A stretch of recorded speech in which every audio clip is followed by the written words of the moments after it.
ဒူဘိုင်းမှာမြန်မာလူငယ်တွေအတွက်လစာကောင်းတဲ့ထိပ်တန်းအလုပ်ကိုင်း9ခု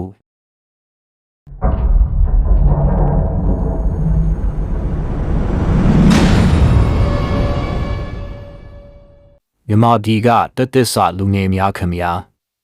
ဒီနေ့ကျွန်တော်တို့ဟာအိမ်မက်တွေအများကြီးမှတ်ပြီးကမ္ဘာအထင်ကြီးမျိုးတစ်မျိုးဖြစ်တဲ့ဒူဘိုင်းမှာဘလို့အလုပ်တွေနဲ့လစာကောင်းကောင်းရနိုင်လဲဆိုတာကိုပြောပြသွားမှာဖြစ်ပါတယ်။ဝေရှာခြင်းနဲ့စိတ်တူတဲ့တငယ်ချင်းတွေအားလုံးဒီဗီဒီယိုကိုဆုံးထိကြည့်ဖို့မမေ့နဲ့နော်။ဒူဘိုင်းဆိုတာကမ္ဘာတဝန်းကလူငယ်တွေအတွက်အလုပ်ကိုင်ခွင့်အလန်းတွေအများကြီးရှိတဲ့နေရာတစ်ခုပါ။ဒါပေမဲ့ဘယ်လောက်ကကိုနဲ့အကိုက်ညီဆုံးလဲဘယ်လောက်ကလစာအများဆုံးရလဲဆိုတာသိဖို့တော့နိုးရဲဟုတ်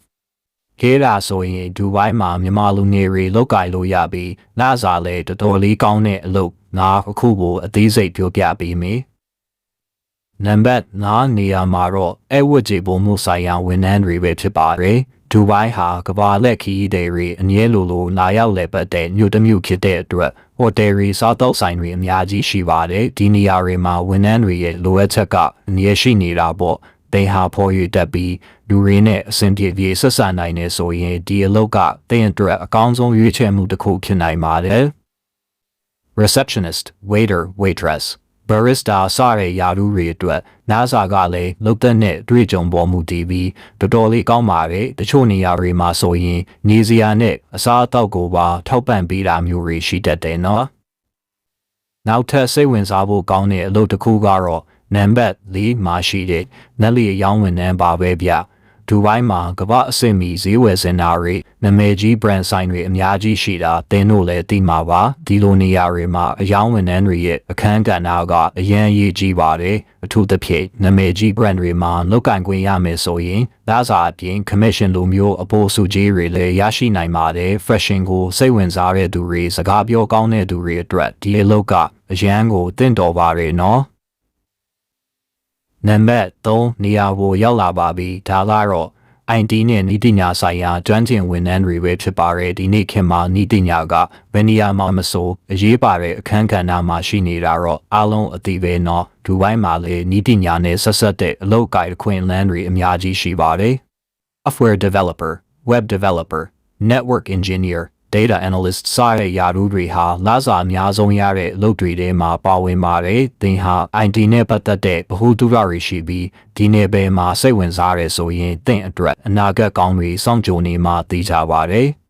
။လာပါပြီ။ဒုတိယနေရာမှာတော့ဆောက်လုပ်ရေးနဲ့ engineer ဆိုင်ရာကျွမ်းကျင်ဝန်ထမ်းတွေပဲဖြစ်ပါတယ်။ဒူဘိုင်းဟာအမြဲတမ်းတိုးတက်ပြောင်းလဲနေတဲ့မြို့တစ်မြို့ဖြစ်တဲ့အတွက်ဆောက်လုပ်ရေးလုပ်ငန်းတွေကဘယ်တော့မှရပ်တန့်မသွားပါဘူး။ဒါကြောင့် civil engineer architect နဲ့ project manager လိုမျိုးကျွမ်းကျင်တဲ့ဝန်ထမ်းတွေရဲ့လိုအပ်ချက်ကအနည်းရှိနေပါတယ်ဒီအလုပ်တွေကပင်ပန်းနိုင်ပေမဲ့လစာကတော့တော်တော်လေးကိုဆွဲဆောင်မှုရှိပါတယ်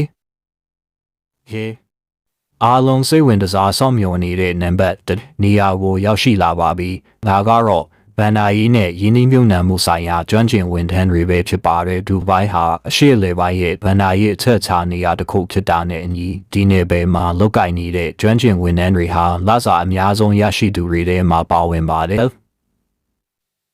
financial analyst investment banker accountant လိုမျိုးယာရုတွေအတွက်အရေးချင်းပြည့်မီမယ်ဆိုရင်မယုံနိုင်လောက်စရာလစာတွေကိုရရှိနိုင်ပါတယ်သင်ဟာကဏ္ဍတွေနဲ့ခိုင်မာတဲ့အကြောင်းအရာတွေကိုစိတ်ဝင်စားပြီးဗန်နာရေးနယ်ပယ်မှာကျွမ်းကျင်မှုရှိရဆိုရင်ဒီအလုပ်ကသင်အတွက်အကောင်းဆုံးရွေးချယ်မှုတစ်ခုဖြစ်လာမှာသိကြပါတယ်ဒါတွေကတော့ဒူဘိုင်းမှာမြန်မာလူငယ်တွေအတွက်လစာအများဆုံးရနိုင်တဲ့အလုပ်9ခုပဲဖြစ်ပါတယ်ဒီအလုပ်တွေဟာစ조사မှုနဲ့အရေးချင်းပေါ်မှုတည်ပြီးတည့်ရဲ့ဘဝကိုတကယ်ပဲပြောင်းလဲပြနိုင်ပါတယ်။ဒါကြောင့်ကိုယ့်ရဲ့စိတ်ဝင်စားမှုနဲ့အရေးချင်းတွေနဲ့ကိုက်ညီတဲ့အလုပ်ကိုရွေးချယ်ပြီးဒူဘိုင်းမှာအောင်မြင်တဲ့အနာဂတ်ကိုတည်ဆောက်နိုင်ကြပါစေလို့ဆုတောင်းပေးလိုက်ပါတယ်။နောက်ထပ်စိတ်ဝင်စားစရာကောင်းတဲ့ဗီဒီယိုတွေနဲ့ပြန်လာခဲ့ပါဦးမေဗျ။ကျွန်တော်တို့ရဲ့ channel ကို subscribe လုပ်ထားဖို့မမေ့နဲ့နော် bye bye